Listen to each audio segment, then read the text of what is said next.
Thank you very much for joining us, Dr. Mike Masiapato of the Border Management Authority. Just wanted to get a sense from you. We are at the G20. The world has effectively landed here at the Nazareth Expo Center. And we just wanted to find out the unique work that the BMA is doing in this regard in terms of looking at movements of peoples through the ports of entry in the country, especially the dignitaries that have been at the plenary yesterday and are coming today. Yeah. No, thank you very much, Kuligane. Maybe the first thing to start by indicating is that, yes, we've planned for the longest time for the summit.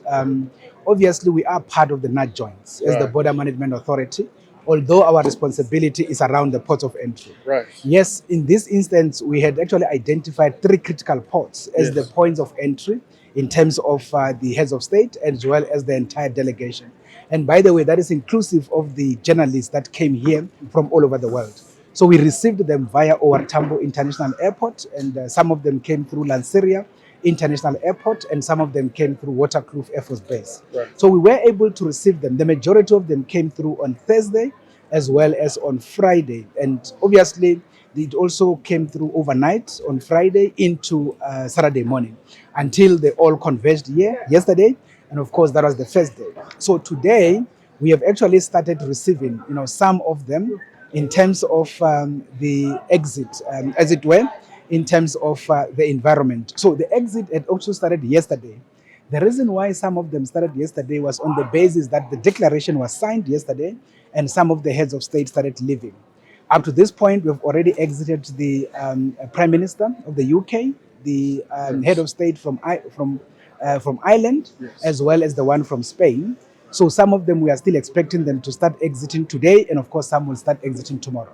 All right, thank you very much. And if you could give us some insight into the manpower and the kind of technology that the BMA employs in processing them along as they come into the country and out, and maybe differentiate between the work that goes into checking people coming in and processing them as they immigrate outward.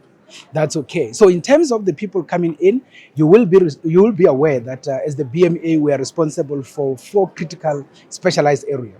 So when people arrive into the country, we activate port health responsibility. Yes. So port health basically means that we have to screen everybody entering the Republic in terms of their temperature level.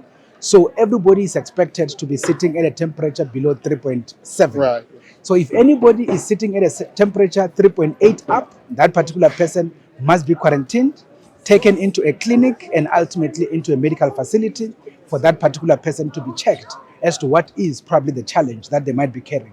Obviously, if we find some very serious infectious or communicable disease, they will not be allowed in the country. They will have to be quarantined and obviously being attended to medically. That's the first thing. The second thing that we do, obviously, is the immigration work. Immigration work has to look at the nature of the documents that they have to make sure that they are indeed, having the requisite documents. If they are actually, for example, supposed to have visas, they should have such.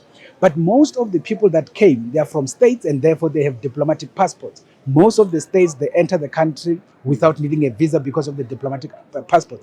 But for those with ordinary passports from certain countries, we did require visas. So what we did, we spoke to them ahead of time to make sure that everybody is aware of the requirements so that we don't have any challenge. All of that has been done. And of course, the third level, once they've taken the baggage, we then activate both agricultural biosecurity and environmental biosecurity. So what we do by that, through our K9 unit, which actually have a sniffer dogs, we are able to check all the bags and make sure that nobody carries some kind of an animal or their product or even a plant or their product that is not desirable in the country. Once we pick those up, we then have to ultimately exit those things out of their bags, and we have to get those things destroyed.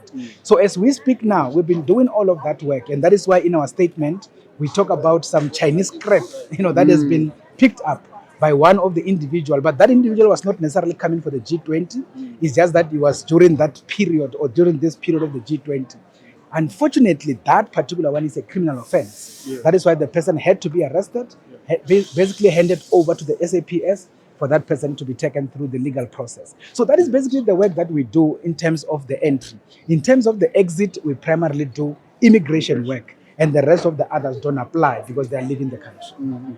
Absolutely. And how many officials within the BMA are required, particularly on the endeavor of the G20 and getting those processes? Yeah, you see, the job is very labor intensive in the interim.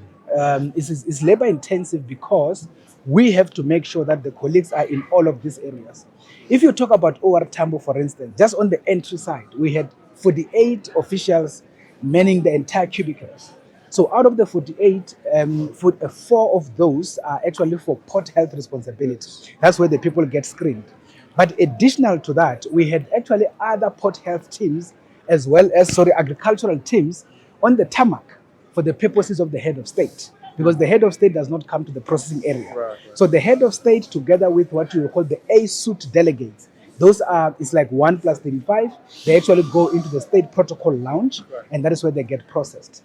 And then the rest of the other delegates, which are part of what we call the B-suit, they go into the processing area, and they actually get processed. So that is basically the kind of work that we do. In terms of Lanseria, as well as Waterkloof, we still had a sizable number across all these streams that were on the ground to do the work. The good thing is, because this is a targeted operation only at 3 key ports, it's not that hectic than the entire festive operation. So we were able to get officials from other areas and brought them into this particular post to assist us. And you will remember this is a 24-hour operation. So we have to have 4 shifts across the ecosystem. And that is why we had a number of officials that we had to bring on the table to do all of these particular functions. But from where we are sitting, we're able to do and deliver on this particular task, and there was no any challenge.